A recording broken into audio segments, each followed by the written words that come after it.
నమస్కారం అందరికీ, ముఖ్యంగా అన్నదాతలకు. అయితే మనం వచ్చేసి పెర్కిట్ గ్రామంలో ఉన్నాం. మా రైతు వచ్చేసి మూడా అశోక్, మరియు పెర్కిట్కి సంబంధించినటువంటి సొసైటీ డైరెక్టర్, నిజామాబాద్ జిల్లాకు ఆదినాయకపూడి సంఘం జిల్లా ఉపాధ్యక్షులు కూడా. సరే, ఏదైతే ఏంది, మనం ఇక్కడ ఇతని పొలంలో మన మల్టీప్లేయర్ కంపెనీకి సంబంధించిన ప్రోడక్ట్ ఇచ్చినాం.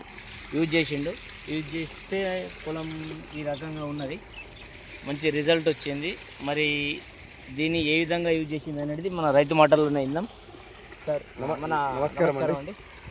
నా పేరు మూడా అశోక్, పెర్కిట్ గ్రామం, ఆర్మూర్ మండలం, నిజామాబాద్ జిల్లా. నేను మల్టీప్లేయర్ ఒకటేసారి వాడడం జరిగింది. ఎందుకు జరిగిందంటే దీని ప్రభావం చూసుకుందామని ఒకసారి వాడినాం.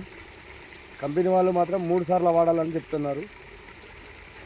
3 సార్లు వాడచ్చు, కాకపోతే ఒక్కసారి అయితే రిజల్ట్ బాగానే ఉన్నది.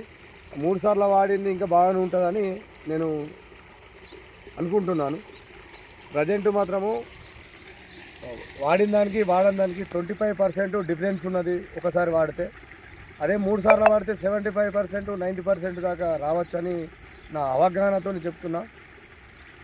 ఇది నేను అనేది ఏంటంటే, ముఖ్యంగా కంపెనీ వాళ్ళకే కానీ రైతులకే కానీ నా ఆలోచనతో ఇది ఏది వాడకుండా ఇది ఒక అరెకరంతో వాడి దాని రిజల్ట్ ఎట్లా వస్తుంది. మరి ఇవన్నీ వాడినాము, ఇప్పుడు సాన్ఫెక్స్ వాడినాము, పొటాష్ వాడినాము, ఆర్గానిక్ వాడినాము, మళ్ళీ ఇది వాడినాము. నేను గంట కొడుకలు వాడలే, ఇదే వాడిన.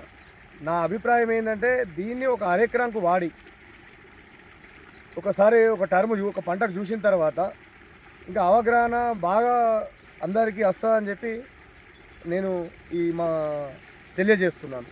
కాబట్టి నా ఆలోచన ప్రకారము ఒక అరెకరంకు వాడాలా, దానికి ఎట్లాంటిది వేరేది వాడద్దు. దాని రిజల్ట్ అనేది అప్పుడు మన మనసు పూర్తిగా తెలుసుకుంటాము. ఇది వాడి అది వాడినాము, అది వాడి ఇది వాడినాము అన్నట్టు అవుతుంది. నా అభిప్రాయం చెప్తున్నా. పర్వాలేదు, 20% అయితే ఇది ఒకటేసారి వాడినా 25% డిఫరెన్స్ ఉన్నది వేరే దానికి దీనికి. Thank you sir. ఒక చిన్న మాట, మీరు ఒక అరెకరంకు వాడమని చెప్పేసి డెమో ఇవ్వమని చెప్పేసి అన్నారు కదా. అయితే ఎవరో కాదు, వేరే క్యాండిడేట్ ఎవరో కాదు, మీ తమ్ముడు అయినటువంటి మూడా భాస్కర్కే ఇచ్చినాము. ఎటువంటి కెమికల్స్ యూజ్ చేయలేదు, గంట కలుకలు కూడా యూజ్ చేయలేదు. ఫస్ట్ టైం యూజ్ చేసిండు, ఈరోజు సెకండ్ టైం జల్లుతున్నాడు. మీరు తెలుసుకోండి. ఇక మీకు దూరం కాదు, మీ సొంత తమ్ముడే. ఏమేమన్నా వాడిండా, అడుగు మంది వాడిండు, యూరియాలో కలిపి వెళ్తున్నాడు. ఫస్ట్ టైంకు చల్లకముందు చల్లిన తర్వాత ఎట్లా రిజల్ట్ ఎట్లున్నదో మీరు తెలుసుకోండి సార్.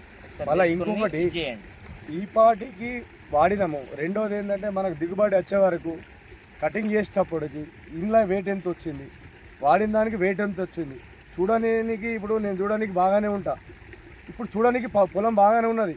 ఇప్పుడు మనం పంట చేతికి వచ్చి కోతకు వచ్చిన తర్వాత దీని రిజల్ట్ ఏందనేది మనకు తెలుస్తుంది. అట్లాగే మీరు కటింగ్ క్రాప్ దశలో మళ్ళీ ఒకసారి వచ్చి దాన్ని ఎన్ని గింజలు వచ్చినాయి, ఇది ఎంత వెయిట్ ఉన్నది, ఎంత వచ్చిందని చెప్పి మీరు అప్పటి కూడా పరిశీలన చేస్తే దాని అభిప్రాయం అనేది మనకు తెలుస్తుంది. నా అభిప్రాయం తెలియజేస్తున్నా. ఓకే, అప్పుడు కూడా మీకు దిగుబడి వెళ్ళిన తర్వాత కూడా మేము వస్తాం. వచ్చిన తర్వాత ఎన్ని క్వింటాలు వెళ్ళింది అనేది కూడా మేము క్యాచప్ చేసుకుంటాం, చేయాలి. ఎందుకంటే అది మెయిన్ అదే కదా. అవును, ఫీల్డ్ చేతికి వచ్చిన తర్వాత అది చేస్తే బాగుంటుంది. Thank you sir.